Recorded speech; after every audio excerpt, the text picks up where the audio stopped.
kebiasaan infak yang harus Bunda biasakan. Infak subuh atau infak di pagi hari. Kenapa Ahilman? Karena infak subuh, sedekah pagi itu mengundang doa dari siapa? Malaikat. Kata Ibnu Qudamah rahimahullah, di antara puncak tertinggi bakhil siapa?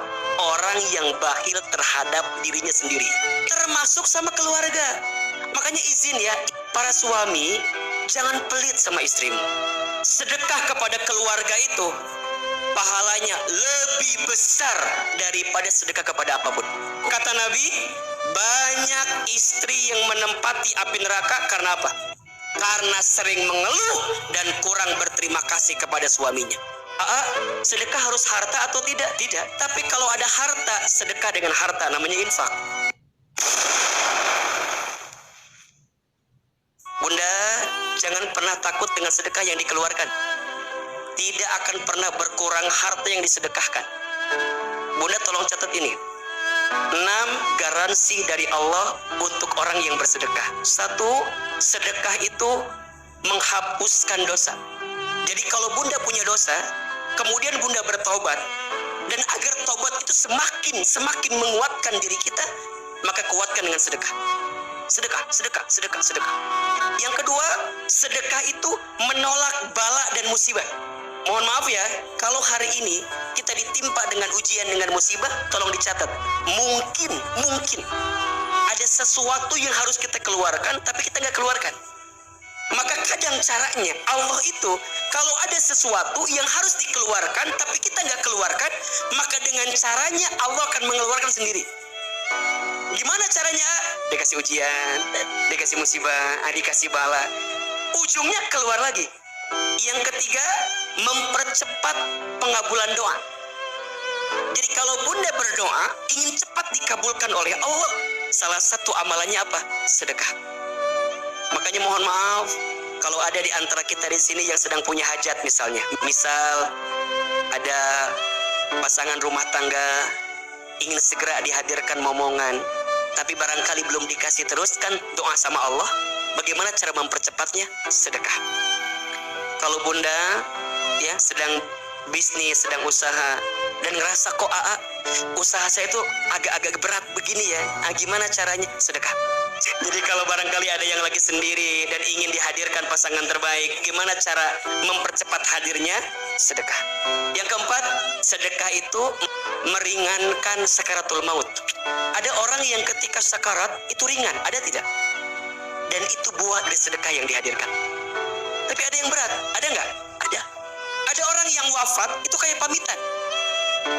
Nanti saya akan wafat. Ketiduran wafat.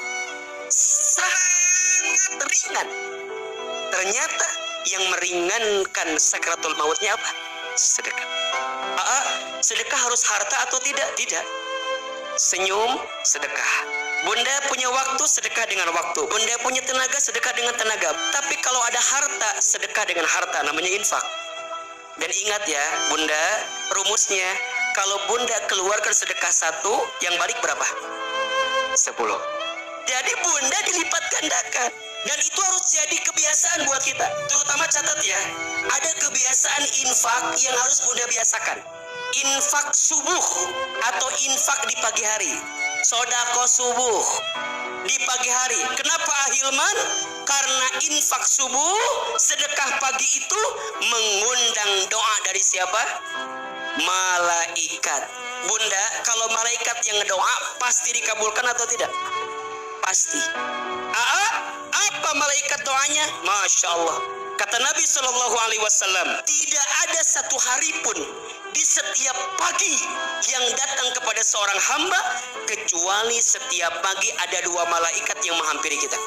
Jadi ternyata setiap pagi ada malaikat yang menghampiri kita. Apa yang malaikat itu lakukan? Ya Rabb, ternyata 2 malaikat itu berdoa kepada Allah. Apa doanya? Malaikat yang pertama berdoa kepada Allah.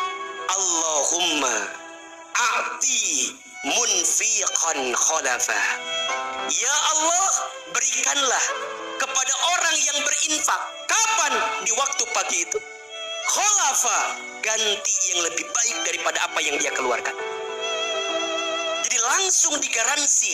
Lihat, doanya siapa? Malaikat. Tapi nauzubillah, ada malaikat yang kedua berdoa kepada Allah. Apa doanya? Allahumma a'ti mumsikan talafa. Ya Allah, berikanlah kepada orang yang mumsik. Apa itu mumsik? Siapa itu mumsik? Orang yang pelit, medit, kopet, koret, meregehese, pokoknya mah pelit. Pikir apa? Talafa, binasakan dia dengan harta yang dia dapatkan itu. Maka mohon maaf Bunda, jauh-jauhkan dalam diri kita sikap kikir itu. Bakhil, jauh-jauhkan. Kenapa Ahilman? Karena yang bakhil itu jauh dari rahmat Allah Subhanahu wa Ta'ala. Termasuk bakhil terhadap diri sendiri. Hati-hati. Kata Ibnu Qudamah rahimahullah, di antara puncak tertinggi bakhil siapa? Orang yang bakhil terhadap dirinya sendiri. Gimana contohnya? Dia sakit, gak mau berobat. Dia mampu, tapi dia gak keluarkan. Nah, hati-hati. Padahal harusnya dia keluarkan, tapi karena dia takut habis, takut hilang, ujungnya dia menzolimi diri sendiri. Itu masuknya apa? Pelit terhadap diri sendiri. Termasuk mohon maaf, sama orang lain aja kita nggak boleh pelit, apalagi sama diri sendiri. Termasuk sama keluarga.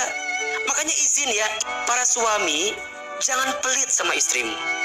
Para suami, jika kita punya kemampuan dan kita bisa membahagiakan pasangan kita dengan harta yang Allah titipkan kepada kita, maka jangan pelit. Kenapa? Karena hakikatnya apa yang kita berikan itu akan kembali kepada kita yang memberikannya. Karena jangan kaget ya, setiap kita itu kadang-kadang itu rizkinya bergantung juga prosesnya dari siapa? Orang di sekitar kita. Maka saat mengeluarkan, jika kita mampu dan kita bisa, ya bahagiakan. Karena kecenderungannya suami yang menyayangi istrinya, maka Allah akan sayangi hidupnya. Bahkan mohon maaf ya, sedekah kepada keluarga itu pahalanya lebih besar daripada sedekah kepada apapun. 1 dinar yang kita keluarkan untuk memberi kepada orang miskin dan 1 dinar yang kita keluarkan untuk kepentingan umum dengan 1 dinar yang kita berikan untuk keluarga, maka pahalanya lebih besar 1 dinar yang kita berikan untuk keluarga daripada apapun. Ini bukan kata Ahilman, ini jelas sabda Nabi SAW. Maka dari sini, ini landasannya. Jangan pelit terhadap keluarga. Termasuk, catat, jika suami tidak boleh pelit dengan nafkah yang dihadirkannya, maka istri pun harus belajar menerima apa yang suaminya berikan. Jangan jadi istri yang suka menyelisihi pemberian suami. Sungguh, kata Nabi, banyak istri yang menempati api neraka karena apa? Karena sering mengeluh dan kurang berterima kasih kepada suaminya. Suami tidak boleh pelit, tapi istri pun tidak boleh mengeluh dengan apa yang suaminya berikan. Dan ingat, tidak boleh juga seorang istri meminta sesuatu yang di luar batas kemampuan suaminya. Yang kelima, sedekah itu melapangkan alam kubur. Jadi bukan hanya ringan ketika sakaratnya, tapi saat di alam kubur pun diringankan dengan sedekahnya itu. Makanya jangan kaget, di surat Al-Munafiqun ayat 10, ada orang yang telah meninggal minta dihidupkan kembali. Apa permintaannya? Fa'asaddaqa wa akun minas solihin. Allah, seandainya engkau mengakhirkan umurku sebentar saja, engkau mengakhirkan matiku sebentar saja, maka aku akan berjanji fa'asaddaqa wa akun minas solihin. Aku akan apa? Bersedekah dan menjadi orang soleh. Pertanyaannya, kenapa yang mereka minta sedekah? Bukan yang lain. Ternyata jawabannya, yang meringankan hisab kubur dan melapangkan kubur adalah apa? Sedekah. Dan yang keenam, sedekah itu akan memasukkan ahlinya ke dalam surga. Masya Allah. Jadi ternyata bunda sayang, kalau kita yang bersedekah, bukan hanya kita yang ketularan kebaikannya, tapi orang di sekitar kita pun akan ketularan kebaikan. Apa yang paling dirindukan oleh orang tua kita di alam kubur yang telah meninggal apa? Sedekah dari anaknya yang diniatkan untuk orang tuanya. Makanya bunda boleh bersedekah niat buat orang lain, boleh. Maka jangan takut, yuk bismillah. Dan insya Allah sedekah jadi amalan istimewa yang untuk bisa kita hadirkan.